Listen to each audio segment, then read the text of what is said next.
Bonjour à toutes et à tous, je suis Julia Zimmerlich, je suis journaliste.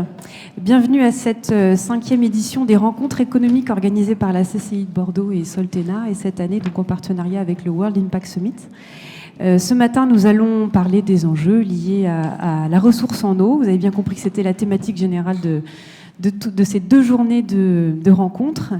Et on va parler donc bien entendu donc de l'adaptation nécessaire des territoires et des acteurs économiques pour anticiper les bouleversements à venir.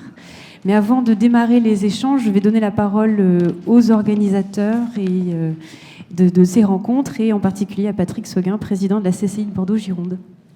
Merci. Bonjour à toutes et à tous. D'abord, vous remercier d'être présent pendant ces 2 jours à la Chambre de commerce et d'industrie de Bordeaux-Gironde, que j'ai l'honneur de représider pour 5 ans, puisque je viens juste d'être réélu lundi. Et c'est un honneur pour nous, parce que vous êtes dans la maison des entreprises, vous êtes chez vous. Je le répète à chaque fois, dans notre modeste maison, mais vous êtes chez vous. Et ça me fait d'autant plus plaisir que pour ces 5e rencontres, je suis avec mon ami Pierre-Yves, et nous avons une histoire commune tous les deux, parce que j'avais signé en 2003, hier soir j'ai regardé dans mes archives, en 2003 avec Alain Rousset, la création d'Aquitaine Croissance Verte. Et Aquitaine Croissance Verte, comme d'autres associations, est devenue Soltena. Et Pierre-Yves, on se connaît dans notre métier, parce que moi je suis dans le domaine de l'eau également, donc ça me parle un petit peu. Nous sommes des complices sur ces sujets depuis de nombreuses années, ce qui fait que nous ne sommes plus des perdreaux de l'année. Hein. Nous avons un peu vieilli tous les deux, mais nous sommes toujours passionnés par ces sujets. Et je voulais aussi remercier les organisateurs de WIS pour nous avoir permis de faire cette 5e rencontre axée sur l'eau. Alors, effectivement, je vous disais que ça me parle parce que j'ai passé 30 ans de ma vie dans les travaux publics spécialisés dans le domaine des canalisations d'eau et de stations d'épuration. Et donc, je sais qu'on a 130 000 km de canalisation sur le territoire d'Adour-Garonne. Entre autres, je parle de ce sujet, mais entre autres, et nous avons un défi énorme, c'est la déperdition d'eau potable. Faire de l'eau potable, ça coûte très cher. C'est un bien précieux, et il y en a beaucoup avec les problèmes de fuite qui repartent dans le sol et qui ne sont pas utilisés. Nous avons un gros problème, un gros besoin d'investissement dans tous ces domaines-là.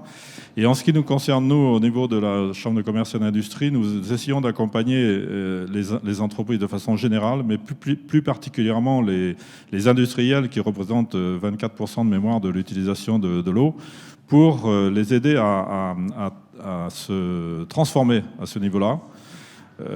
C'est assez facile maintenant, c'était moins avant.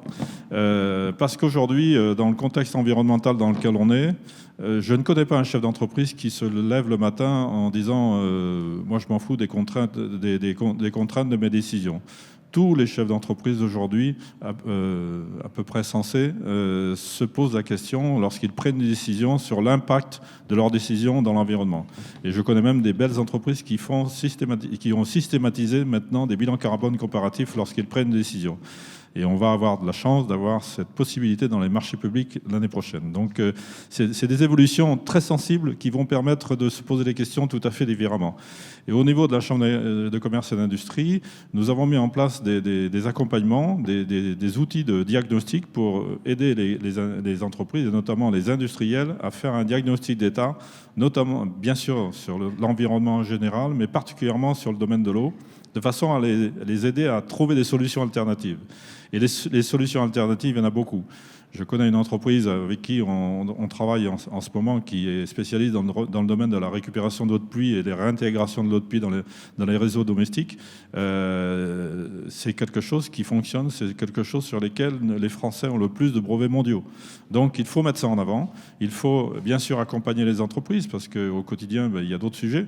Et il faut aussi accompagner les collectivités, parce que les collectivités ont leur rôle à jouer dans leurs installations propres, mais aussi ils sont des aiguillons. Monsieur le maire, je pense que vous voyez ce que je veux dire. Ce sont des aiguillons auprès des entreprises qui sont installées sur leur territoire. Je terminerai en disant que Ici, politiquement, vous savez, c'est un peu compliqué. Nous avons des tendances politiques différentes, mais on était avant-hier avec monsieur le maire de Bordeaux, Pierre Hormic, et il me disait, il faut que tu m'aides à donner des éléments factuels pour nous, écologistes, sur ce qui est possible et ce qui n'est pas possible. Ben moi, quand j'entends ça de la part d'un maire écologiste, je suis ravi, parce que c'est la réalité qui prédomine. Et donc, nous allons essayer, nous, d'accompagner, comme c'est notre mission, bien sûr les entreprises, le monde économique, mais aussi le monde politique et les collectivités locales, de façon à ce que nous soyons demain les meilleurs dans ce domaine-là et dans bien d'autres, évidemment.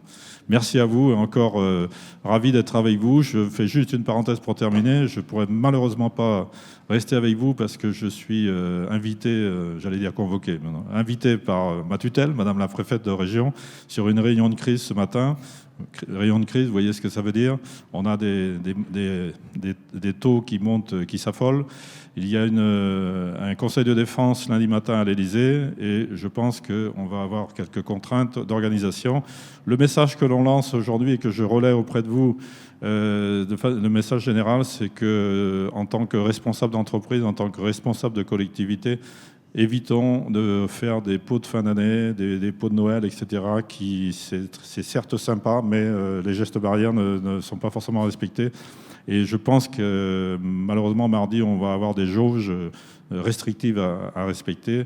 Et donc, si on veut continuer à vivre et profiter des fêtes, il va falloir respecter. D'ailleurs, je remets tout de suite mon masque, bien sûr. Voilà, bonne journée, pardon, et merci encore. Merci à vous.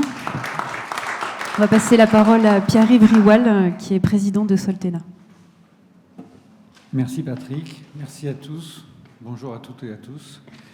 Donc, je suis heureux d'être présent ici, évidemment, avec et aux côtés de mon ami et confrère Patrick Seguin, qu'on ne présente plus, pour ouvrir cette 5e édition des rencontres économiques dédiées à la grande cause choisie cette année par le World Impact Summit, qui est l'eau. Donc c'est une thématique qui, vous l'avez compris, m'est d'autant plus chère que je préside une entreprise depuis que j'ai créé il y a 22 ans, qui évolue dans le domaine de l'assainissement et du traitement des effluents vinicoles, par exemple, puisqu'on est à Bordeaux, je vais en parler. Alors que le changement climatique est très souvent évoqué avec le prisme de l'énergie notamment, il est intéressant cette année de faire un focus sur l'eau. Et c'est la raison pour laquelle nous avons décidé d'aborder ce sujet avec une vision plus prospective. Comment ne pas avoir en tête effectivement les dernières catastrophes climatiques que nous avons vécues l'été dernier, que ce soit les inondations en Europe du Nord, les incendies un petit peu partout, sans se poser la question de leur raison et de comment pallier ces phénomènes. Les conséquences sur l'eau, on peut en parler, comme le stress hydrique, l'eutrophisation des milieux, la fonte des glaces, l'érosion des littoraux. Mais ceci n'est pas irrémédiable et il faut qu'on s'adapte. Donc, je pense que depuis peu, malheureusement, mais les politiques publiques ont pris conscience au niveau régional, français et européen et international de ces phénomènes. Pour preuve, au niveau régional, la feuille de route Néoterra, ou avec la stratégie régionale de l'eau. Au niveau national, avec le plan d'action national pour la gestion des eaux pluviales sorti en novembre dernier. Et au niveau international, les objectifs du développement durable dédiés à l'eau propre et assainissement et à la vie aquatique. Donc pour répondre aux ambitions posées par ces stratégies et s'adapter face aux enjeux du changement climatique, les solutions doivent être développées et adaptées aux évolutions. Alors certaines existent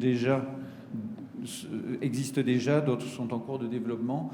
Je suis très concerné parce qu'on travaille sur des plateformes de recherche de réutilisation de l'eau, mais aussi il est important de travailler sur l'anticipation des inondations, la création de zones humides comme les zones tampons, la création d'îlots de fraîcheur en milieu urbain. On parle énormément de solutions basées sur la nature en milieu urbain, quelque chose qui est encore assez conceptuel et qu'il faut rendre réel. On travaille en tant que Soltena notamment sur la création d'un pilote à taille réelle en milieu urbain. Un appel à projet de la région va être lancé sur le sujet prochainement. La vision prospective de l'eau, c'est aussi l'accompagnement des territoires et des industries dans une démarche transversale, donc ce qui est l'ADN de Soltena, intégrant la biodiversité, l'énergie, l'habitat, l'agriculture, l'aménagement urbain pour repenser la place de l'eau et ses usages dans une approche structurelle globale. Donc j'en profite pour vous indiquer qu'à 14h, une séquence biodiversité entreprise sera proposée avec l'ARB, Nouvelle-Aquitaine, la région Nouvelle-Aquitaine et l'OFB. Vous êtes chaleureusement invités à y participer. Donc Soltena, c'est déjà, pour ceux qui ne le savent pas, cela veut dire Solutions pour la transition écologique en Nouvelle-Aquitaine. Représente la filière des acteurs de l'eau notamment. Nous sommes 70 adhérents, si je ne me trompe pas, ça représente à peu près un tiers des adhérents de Soltena.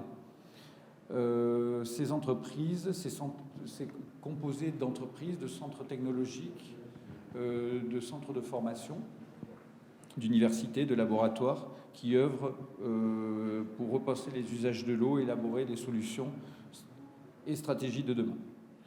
Donc, effectivement, la force de Soltena, qui est une association très transversale, c'est d'essayer de casser les silos filières et de travailler.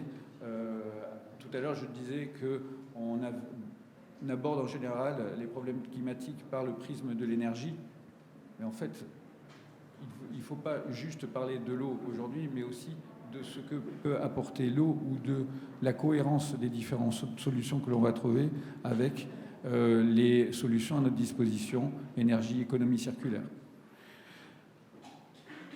À travers les rencontres économiques et grâce à nos partenaires l'ADEME et la région, nous sommes heureux donc de nous associer avec la CCI Bordeaux-Gironde pour mettre en lumière des acteurs régionaux qui travaillent sur ces sujets et qui sont mobilisés pour venir partager leurs expériences. On va les écouter. On les connaît bien, on travaille ensemble au sein de Soltena. C'est important aussi de souligner que le World Impact Summit nous a invités, que nous sommes partenaires cette année, et que c'est une opportunité extraordinaire de présenter ces rencontres autour de l'eau, après d'autres thématiques importantes qui furent la mobilité bas carbone, la croissance bleue, la biodiversité et les ports durables. Donc place à l'eau aujourd'hui, et il me reste à vous souhaiter une très bonne séance et de passer la main à notre animatrice du jour, Julia Zimmerlich, et bien sûr à notre facilitateur graphique, Édouard Casamajo. Merci beaucoup d'être présents à tous les deux. Merci à tous d'être venus. Merci beaucoup, Pierre-Yves Rioual.